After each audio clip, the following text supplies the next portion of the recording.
Free audio post-production by alphonic.com.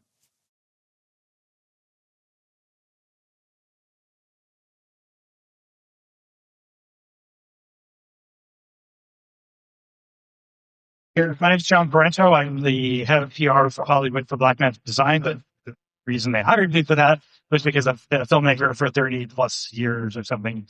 I've done everything in the industry you can imagine. I was a visual effects supervisor. I won an Emmy for Star Trek Voyager, doing visual effects. I've produced, I've written, I've directed, you name it, I've done. So I love the film industry. I love storytelling. And so one of the things that I've learned working on all sorts of budget projects is that sometimes it's not the question of how much money you have to make something look really professional. It's how you approach it.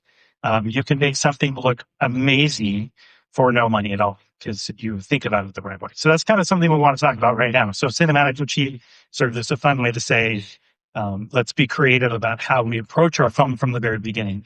And my friends here, who I have something written up for each one of them.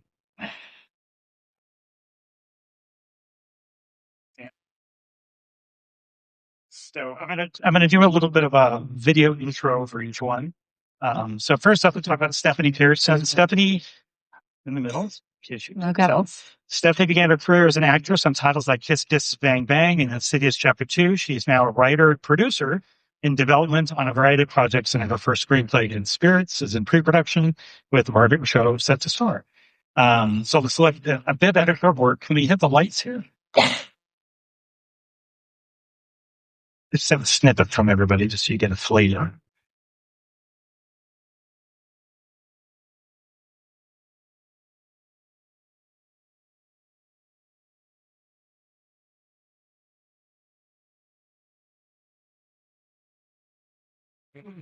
Hold on, I'm gonna set up the audio. Does anyone want to sing over it? That's what we get when we get volume.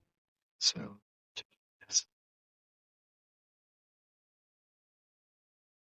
So yeah.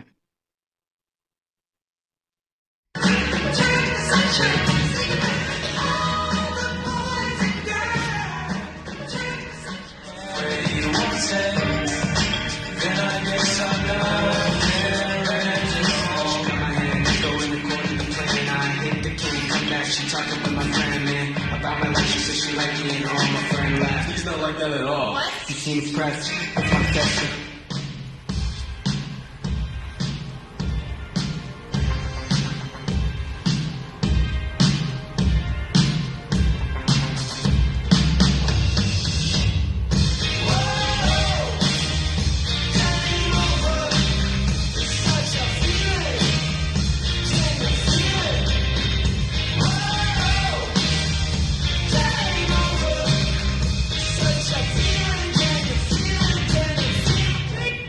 So there's a little piece of Stephanie's work. I'm going to jump out. I need to go to a fancy other system because I'll show you this secret, which I'm now going to connect to the Wi-Fi. This is for Brian Hill. And quick Brian Hill intro. A prolific writer-director, Brian has written numerous screenplays for the likes of Legendary and Universal and HBO Max. He has also written graphic novels for such big name brands like Blade and Black Panther. He just completed production on his first micro-budget film, which we're going to see a bit, called Archangel. And this is the trailer that I can only show here because... Yeah, this is the trailer that I showed at Comic-Con last year. Like right after production, I kind of chopped this together.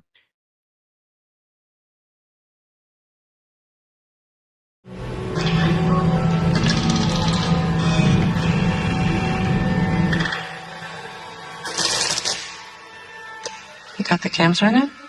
For your own protection. The Institute records everything now. I have a research job at USC now. I keep a call with my name on it. I'm simple now. And I like being simple. Timmy said your name. I'll talk to him. That's it.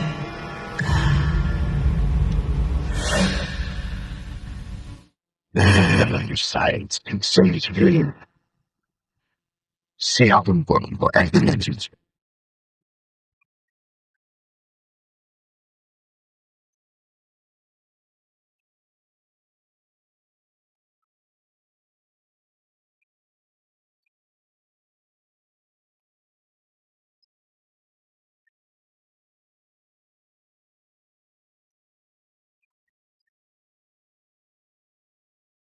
We've got too many believers. That's the problem. I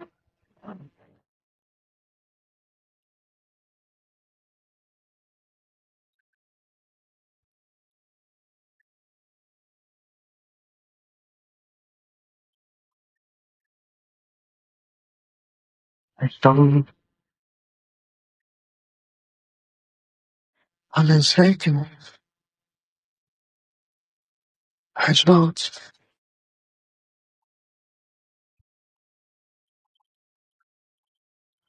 We see darkness. They're all enthused.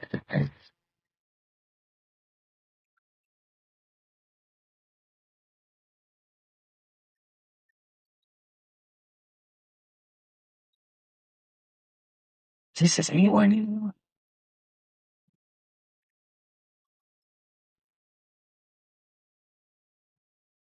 My name is Camilla Gray, and I was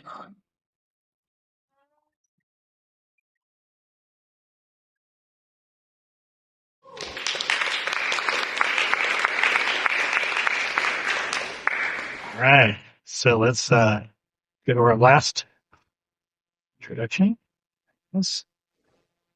So Mitchell Abraham is a filmmaker and music producer based in Los Angeles. His debut single, Cozy, has enjoyed millions of streams and a top 10 most played spot on SiriusXM Chill. He directed the music video for Cozy, which we will see a bit in a second. In addition to music, he's a commercial director and is prepping to direct his debut feature film. So let's look at his, we have a couple of clips of his music video, which we're going to talk about as well in terms of this. So this is it. Clips from the video itself. So that's it. He said it was really short. But this is the thumbnail. This is just BTS now.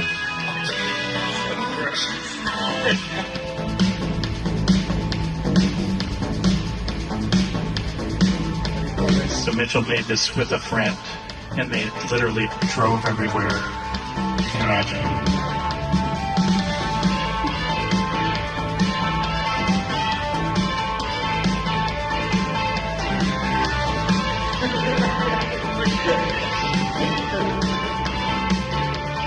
These aren't even causes. This is just the stuff that Zach he left on the floor because I don't know. Yeah, he's been I don't know 3 to 4 months during COVID shooting this, where we would just go to different places and move around just spot spot. The wind's blowing about 50 miles an hour there, and yeah, it was really, really cool.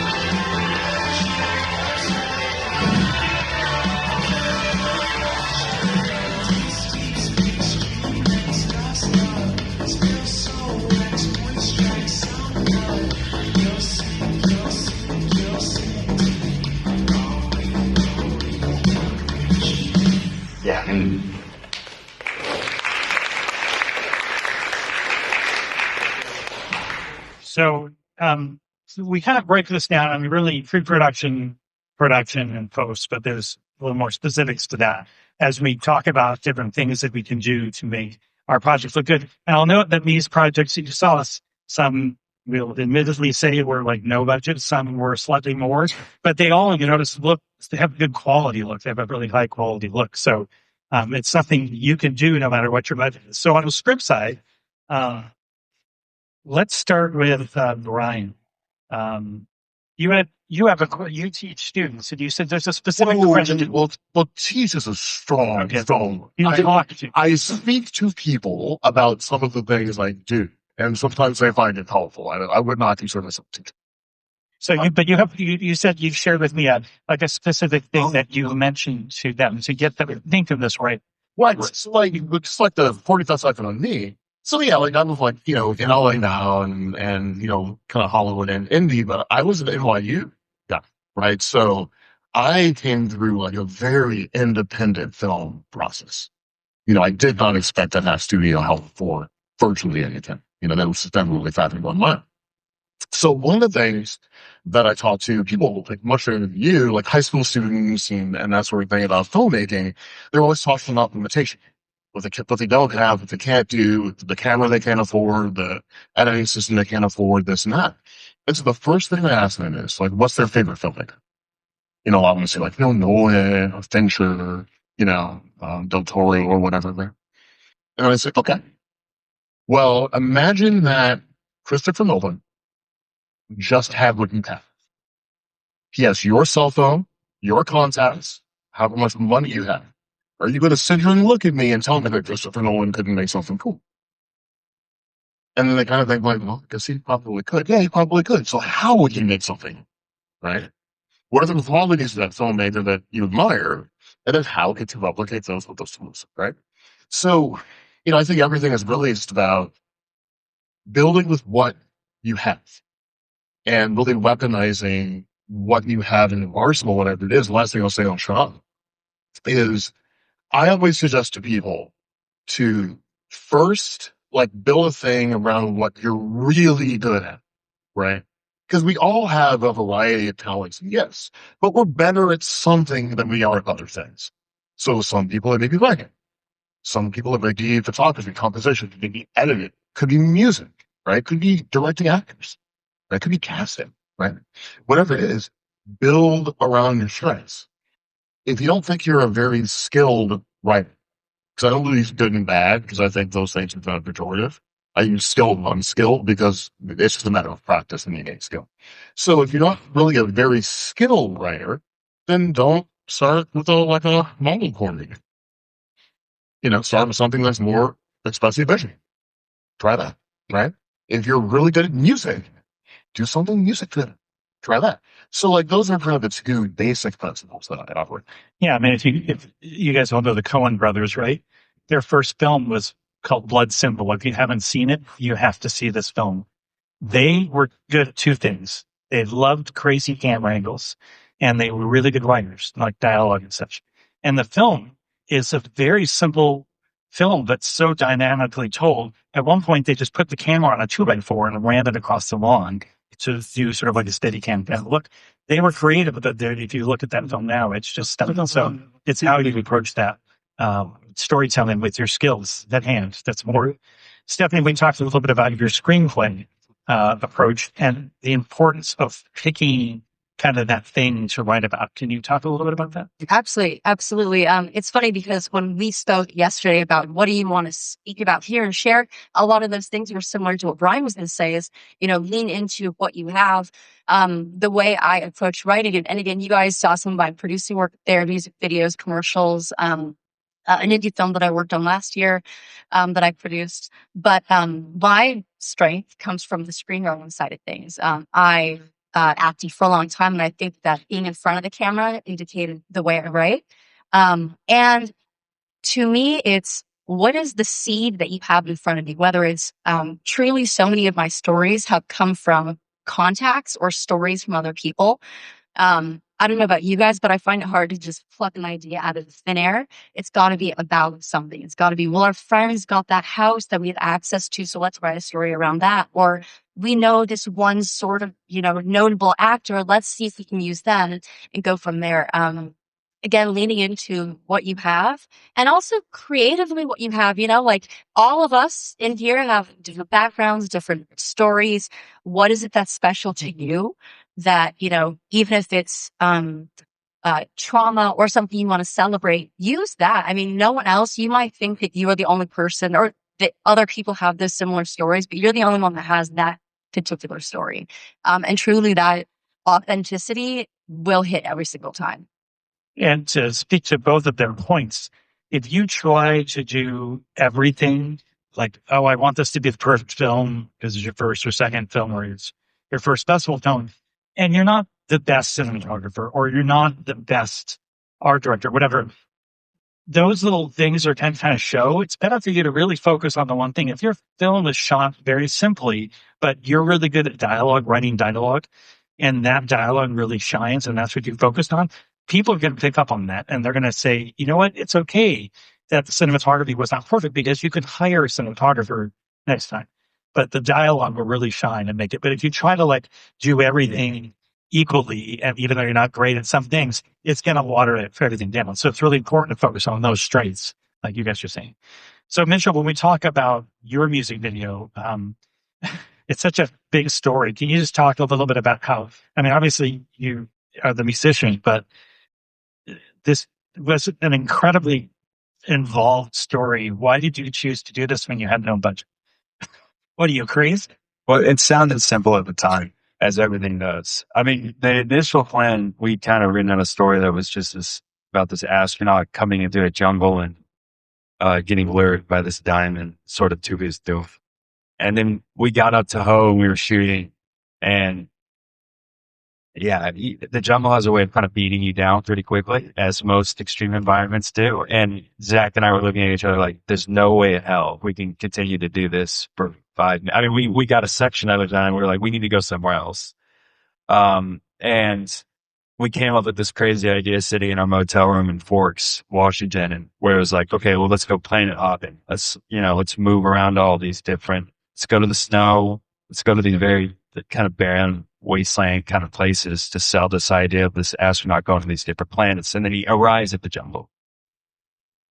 Now, what we didn't realize is that we basically decided to shoot at 14,000 feet altitude and freezing snow, underwater, in the desert. I mean, like sand dunes desert, and out on this kind of black sands beach and all these other places. And you're like, so that's pretty much, besides maybe being on the water, the worst filming environments that you can do for one music video. And it took no money. Yeah, it took 4 months. It took about a year in post-production of me trying to figure out VFX and color. But we got it there. And I think it's just a testament to what matters isn't what's behind the camera. What matters is what you're seeing. Like if you set up a V-Raptor or like an Ursa sitting in this room or outside and you just shoot something and I don't know, it just kind of looks how it does. But if you're, again, 14,000 feet up and snow's blowing and it looks crazy, it's going to look great if you shot it on an iPhone. And I think the things that really have always inspired me are those people like Jeremy Saulnier. Like, I don't know, has anybody here seen Blue Ruin? I had it back there. Blue Ruin was shot on a Canon, I think it's like a C300 on L lenses. It is a phenomenal looking movie from 2013. And he did it for like $750K. He was a cinematographer. And I just remember seeing movies like that. Movies shot. I always like the people who kind of have that punk rock sensibility of Danny Boyle shooting 28 Days Later on DV and like kind of moving through that where it's like, you can lust after an Alexa 35, but if you've got two people, and this is where John and I became friends because I had a Pocket 4K and I had DaVinci Resolve and that's all I had. And we were just like, okay, well, this is what we have and we'll do the best that we can with it. And it just shows like what you can do is like, it matters story. It's the most important thing above all, but it also just matters like, what are you putting in front of the camera and how engaging is it? How much can people fall in love with the person, the place, all these different things. And I think we all kind of have gear lust. I know I certainly do, but it's not the most important thing in the entire world. And yeah, using something that's flexible that you could go hike into the jungle for 1.5 miles and shoot with, like, if you take a film camera or if you take, again, an Alexa 35, like, good luck on that. There's a reason wildlife photographers don't do that kind of stuff. And I guess we kind of approached it like that. I've been talking too long, sorry. I mean, I think a lot of it, in terms of jumping into cinematography, it's not just putting the camera, but it's choosing and it doesn't cost me money to choose the wide shot at Magic. You can shoot that on an iPhone and it's going to look beautiful. It's selecting making those choices about lighting and camera angle that are going to make a big difference. And those are free. Just like writing is free. You could write something really compelling, really focus on that, and then go shoot it very simply. But let's talk a little bit about art direction.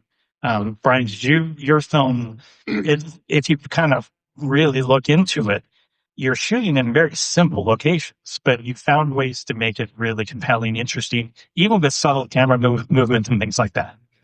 Well, to Mrs. point, it's about like what's in front of the camera, right? So, we made that movie in 13 days. We had to shoot the whole thing in that time, couldn't go back and recapturing it as best get it. I strongly believe in embracing restriction and then using restriction to the neck, right?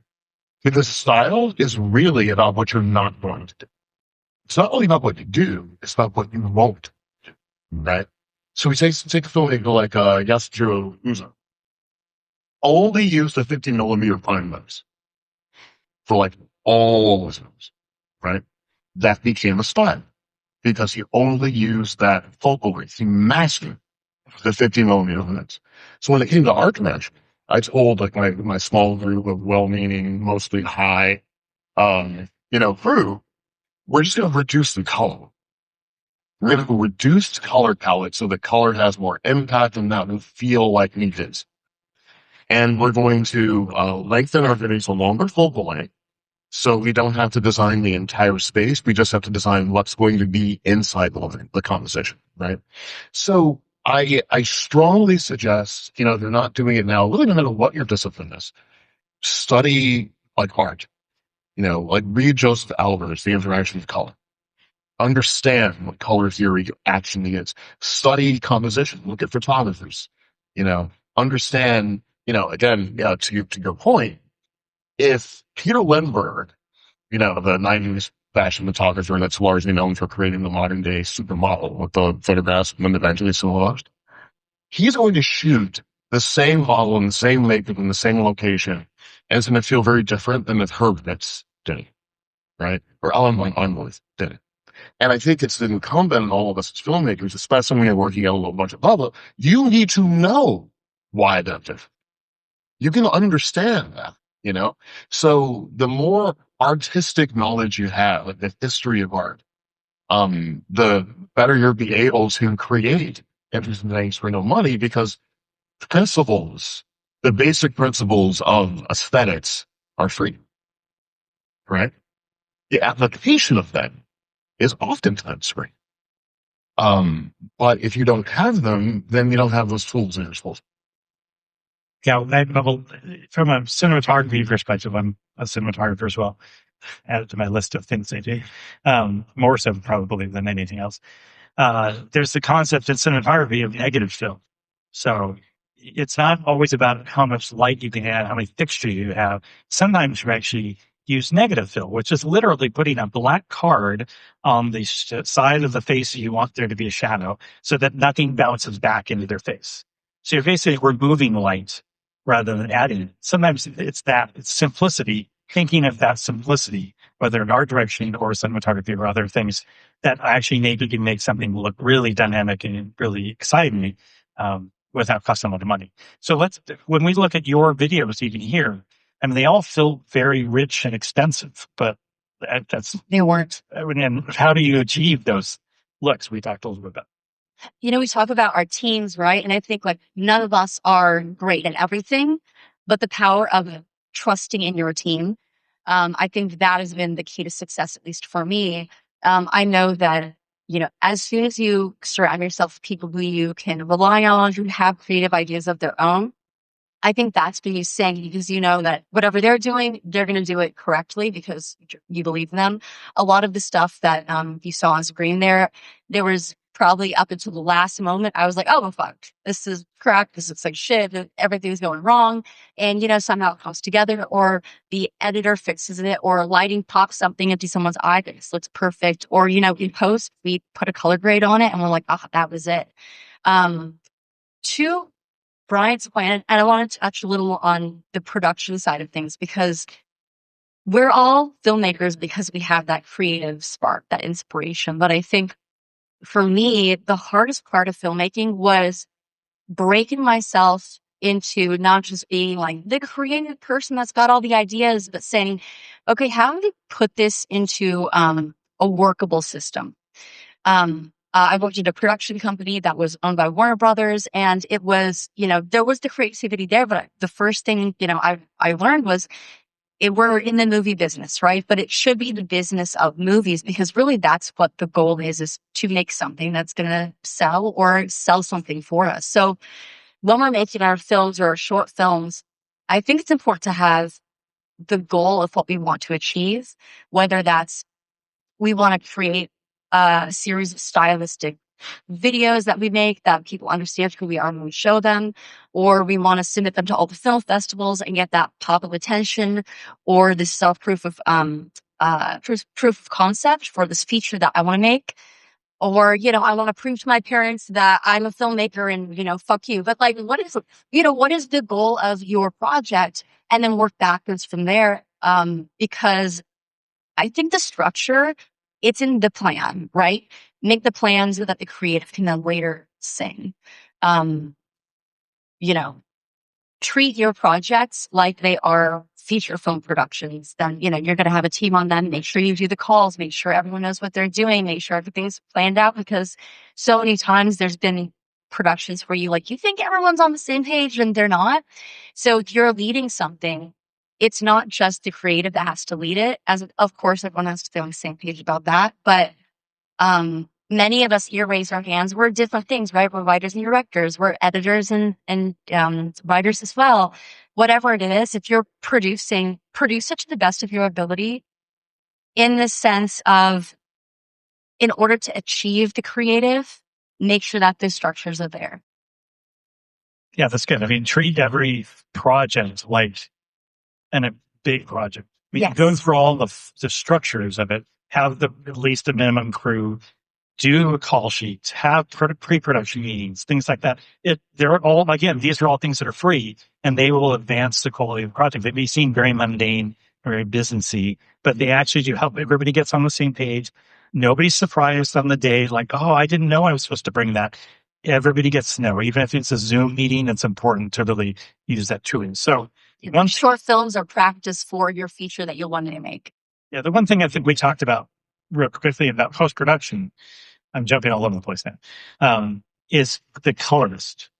And I want to be a little Blackmagic-y real quickly here.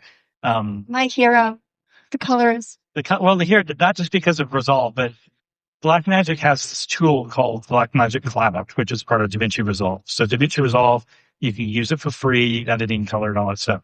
There's the Blackmagic Cloud, which costs us $1. You can share your project with anybody in the world. So gone are the days where you have to say, oh, the only people I can get to color or edit or whatever, do sound on my film are either in a big company or just down the street or whatever. I've had friends who've used this system and got colorists. They saw somebody on Instagram that was a new colorist, was doing amazing things. They were in Italy or wherever, and they called up and said, hey, I got a short, are you looking for real material? And they're like, absolutely. And rather than having to FedEx some sort of drive to Italy, they could just share through the Blackmagic Cloud. So something to look into. It gives you access to artists around the world. And there's always artists willing to do stuff for free because everybody needs real material and experience. But obviously, if you're limited to a local community, it makes it a little bit harder. So having that ability to share it around is something really important. So be aware of that. Because sometimes when it gets down to that coloring, the colorist, the grade, or even editorial or sound, that's going to really make or break the film sometimes. Maybe not break it, but it's certainly going to bring it to a new level. So these are tools to be aware of. I'm sure other editing packages have something similar, but I don't work for that company. So Mitchell, let's talk a little bit about your cinematography. So your every shot of your film, from what they saw a little bit of, and we'll make sure you all can get the link to the whole video later. But I mean, it's like an epic shot, and it's like almost perfectly composed. How did you plan that when you didn't really know everything you were going to be faced with? Well, everything that they were just saying in terms of pre-production was crucial. And we would go, I mean, a lot of it was getting in my car and driving these places and camping out for 2 weeks. But it was location scouting, to understand when the sun would be. It was, I mean, you talked about Magic Hour. We shot the entire music video at Magic Hour because like it looks amazing when you do it. If it's in the mid, if it's in, you know, if it's high noon, it's, again, it doesn't matter. It looks like trash. And, but yeah, I mean, it was just waking up at 3 a.m. and going out there, just knowing the sun's going to peak up right there. And I need to be running right when I hit this. And, you know, then we're going to put a spaceship over here and we're going to put clouds of, you know, exhaust and whatnot. And yeah, it was, but now that I'm away from that, but so if it was just going out, looking, scouting, and finding it, taking out the shots, but in a way, it's storyboarding, which I think to me is the pre-production planning of now I just do every single shot in satellite or on reel where it's like, okay, because when I get on set now and I'm working on a short film, I want to be able to tell my DP and him to already know, and the producer already know the next shot's on 50 millimeter, 3.6 feet above the ground. We're going to move 4.5 feet on dolly track, and the actor's going to walk from here. And I build rooms to scale, so I know the composition is going to be exactly that. Not because I'm a nut, which I am. He's a nut, yeah. But because to me, the most fun part is quieting the background so you can work with the people in front of the camera. Because if I'm sitting here trying to figure out what the heck it is I'm doing, that's taking away from time where I could be talking to my actors and working with them and trying to get everybody in sync while they're just literally setting up the camera to do the thing they already know what to do. And that's free. I mean, to me, it's like making a play. It's like you don't show up to perform a play and be like, what are we doing? So you got to figure it out ahead of time. And that's where, at least the music video world, I've seen so many directors I've talked to is like, yeah, I like to go out there and we're going to like figure it out, man. And then I'm like, well, that just gives me an anxiety attack. And like you were saying with color and all these different things, I mean, set design is everything, knowing how to pick certain costumes. They're going to work. I mean, I don't, it's funny because I'm going on a tangent. So, my buddy from USC, he brought his 508, film that he was doing over, and his wife, Danielle, who's very nice, had told him that it looked like, a very homemade project. Which is brutal, and I'm sure you guys understand that. But I told him, I was like, well, look, bring it over, because I've been working on some color stuff and this pipeline to try to more emulate film. And we did it. And I mean, to look at his A to B, I mean, I like in my mind, I was like, God, I gotta buy an FX6. This is phenomenal. But it's not that. It's you can make things look amazing in color, but you got to but again, it's what's in front of the camera. And all this stuff is just story, and it's sound. Because to me, when I, like, as a music producer, when I hear people's films, I mean, I'm just aghast. It's like just figure out what an EQ is and what a compressor is. I mean, low cut everything. It's not even that hard, but it's like if you go through these things and if you can practice all this stuff at home, like try to build a world with sound. Because it like turn off the volume on a movie and tell me what you feel. You're not going to feel a single thing. At least I don't. I know some people like photography and stuff. But sound is, I mean, it really can shape stuff. And it's free. I mean, what you can get for now is ridiculous compared to what they have. I should. So I just, I was going to say I shot a short film, which I did shoot a short film. I directed a short film, but I was really just doing a scene. A friend of mine is a young actor. He's really talented. He's in college, and he's like, I need some real material. So I wrote him a couple scenes, and one of them was actually like a nice little short film.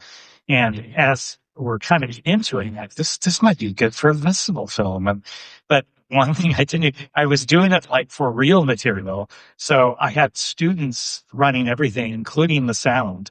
And so when I got to post and the sound is just like, it's not horrible, but I knew the second I put it on a screen this big, I would regret it because you hear every little problem. So I have some sound people using Blackmagic Cloud, trying to figure out how to make it a little sweeter. But that's sound. I'm a cinematographer and a writer, so sound is the last thing I think about. But you kind of force yourself to, you have to get into that. And it's really important to pay attention. If you're going to pay for any group position, pay for a sound mixer on set, because that's the hardest thing to make a see too. Yeah, it's just you can't wear it full focus. That's the other. Yeah. So I'm going to touch on one thing. There's a program or a website called is it Shotgun? Shotgun. It has stills from every movie in the world on it, and it allows you to kind of communicate with your crew or anybody about what your visual style is going to be for your film. Now that you could do it probably in a free way using Google and things like that. But shot that didn't get to be a little bit before, but that's an example of something you can use. Again, to you guys' point, communicate with your team what you're trying to achieve, and they can contribute to that. If you don't communicate that, or you don't know, they're not going to know either. So, did you have something to add? Okay, I just want to jump into visual effects really quick. I know you can address that, maybe Stephanie, but I know Mitchell can too. Adding a little bit of visual effects can really change the film. And I know Mitchell, I can speak to Mitchell, so we're going to talk to you first. So Mitchell like bought a model of a spaceship off of some site and like did a few little things and stuck it at the back. So it's not like we're talking going to ILM and paying $1,000 or $100,000 per shot. So it's doable, but it adds so much more to a project. But your film is very heavy in both visual and special effects. So how did you manage that on a low budget? Sure. Well, the first strategy I had with that film was I was really embracing lo-fi aesthetics. I was fascinated with the analog horror genre on YouTube. Like 16-year-old kids that have nothing, and they're making something that's far creepier than a horror movie or studio do, right? And what I love about horror, really, as an artist, it's kind of like the get out of jail free card on fidelity. You know, horror is like pornography in the sense that we know when it works and when it doesn't, right? And we don't really care about how it works and when it doesn't. If it's scary, it's scary. And fear, tension, atmosphere, these things, they're not associated with the price point. So the way, I use visual effects, well, we have a kind of sort of VHS style texture across the entire film, which gives it that kind of 90s, we found this episode of the X-Files in a trunk sort of feeling, right? And I was deliberately taking a left turn away from the fidelity limits because I figured I was going to go to a festival, we're going to screen it, Fantastic Fest, Beyond Fest, what have you. Everybody is going to be chasing fidelity. I'm deliberately going to make kind of a brutalist film, but I'm going to lean into it to make the experience of viewing it different, right? That was the strategy there. And then it's a combination of physical effects, special effects, and the effects. And I really just told the, both departments, which basically was two people we had that were along to make the movie. We still want to telegraph anything. And we don't want to make a shot about effect, right? And I want to remove the audience's sense of safety. And if you see the future, you'll see what I'm talking about, right? The way that I use effects in the movie, you don't know when they're coming. So how do people see rain? Right? Other than the remake, right? Nobody wants. One of those brilliant things that Verbinski does in The Ring is that one jump scare when you cut to Amber Tamlin in the closet and her head kind of drops when Naomi Watts is in the kitchen. Because Verbinski does not telegraph this cut at all. He has broken down your resistance. You're in a dramatic scene. Naomi Watts is talking to someone in the kitchen about what happened to your daughter. And then suddenly you get this jump scare. And for your first time watching the movie, you have no idea that he's going to do that to you again. And it makes the movie really terrifying. Just that little bit of editing. Relatively simple effect. Cut to someone with makeup, their head drops. Put a sound effect on. Make it a really powerful sound effect. But you've told the audience, you will not know when you are safe. Right? So, I approach everything in a very psychological way. So we just kind of took that approach, very simple effects. But I'm like, I'll show you in 1 second. Another film studies The Exorcist. And one of the brilliant things about The Exorcist, so William Friedkin was a documentary filmmaker before he was a narrative filmmaker. He still approached fiction as documentary. One of the most brilliant aspects about his construction of that film, when you rewatch it, notice how he cuts earlier than people would normally cut. He doesn't resolve the conflict in the end. He will get out of the scene before you know how Reagan got back up the stairs after she clapped and walked down. And then cut to like, Ellen Burstyn just looking calm in the kitchen. You're like, well, what the hell happened, right? And denying you resolution is another way to keep the audience from feeling safe, right?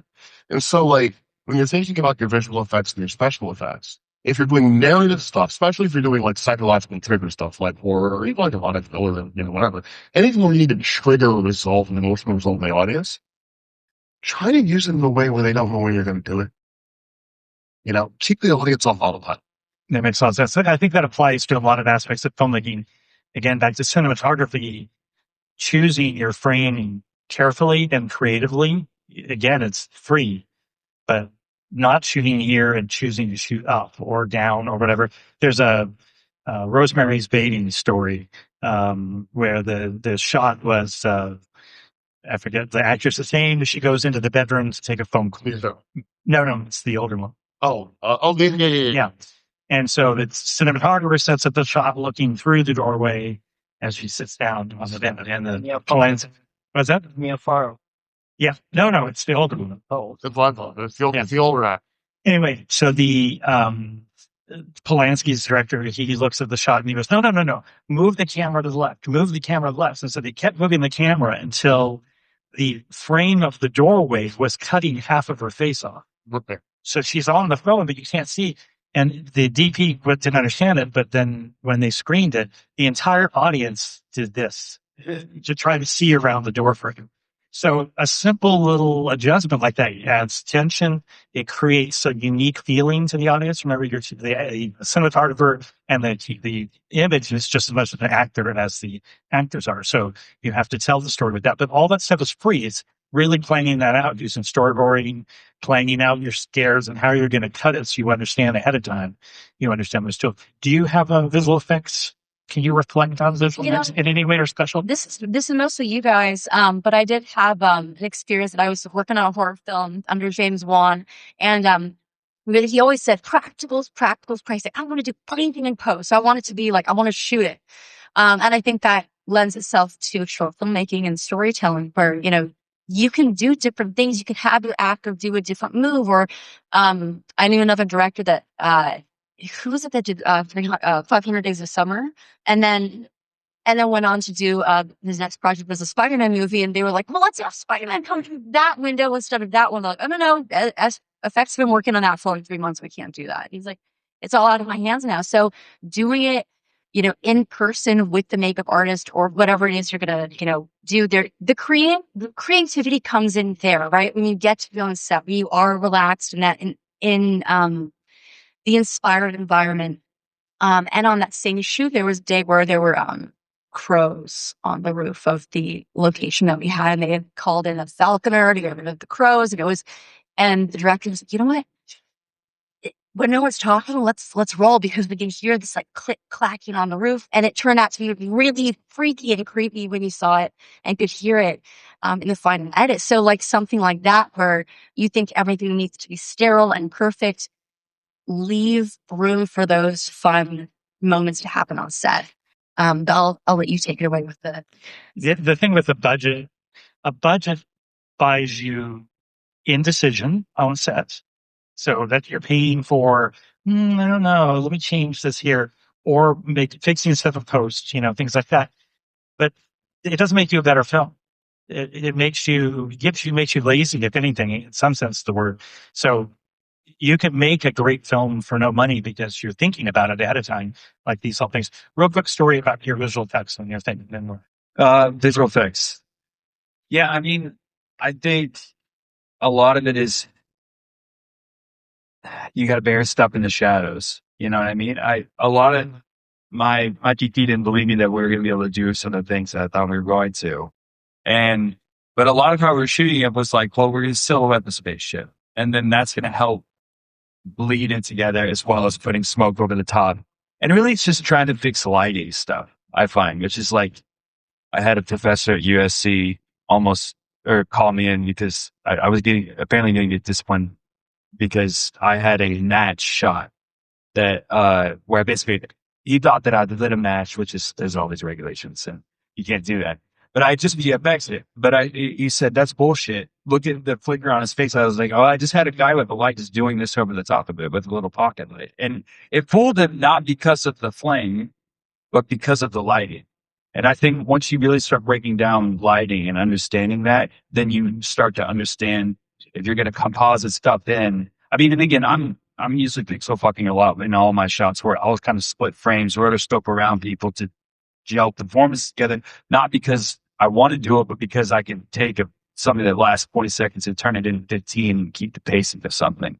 So usually you want to have intention, but I feel like compositing, again, just to, juice Blackmagic, which I used DaVinci and I didn't know what I was doing. It's free and it's got fusion and it's got, Magic Mask, as somebody who's had to mainly rotoscope stuff, Magic Mask, I did 3 of them last night for my buddy while we were color correcting it. I had to roto out stuff and there's very little excuse for not being able to learn stuff, especially on YouTube. And I think, it's all going to be in your own hands. But yeah, just go watch YouTube stuff. My God, it's really not that hard. Just figure it out in advance. Yeah. Do it time for a question. Any questions? Is there one question out there, anybody? I don't see a question. Okay. Oh, great. There's one. Yes, sir. Do you have pop stock or any other contact information that you can follow you? No, brother, okay, so what? My name is Brian Everhill, Brian with a Y because we like you. You can just Google me and I'm I got an Instagram or whatever, or an X or Twitter or Twitch, whatever it's called now. So you can just holler at me and I'm on that. Just find me on Brian's, we're friends. So, I'm sure maybe there's a place we could all start. Yeah, I'll tell you what, come up if you want to know, get a business start for me, and then just ask me for their contact, and I'll get it. So, last little quick note for Blackmagic, I do loan cameras out. So if you need, you're like, oh, I really need a cinema camera of some sort, I loan them out. So John also has a book called Stillwater, and it's great. You should read reason I can. All right, thank you very much. Free audio post-production by alphonic.com.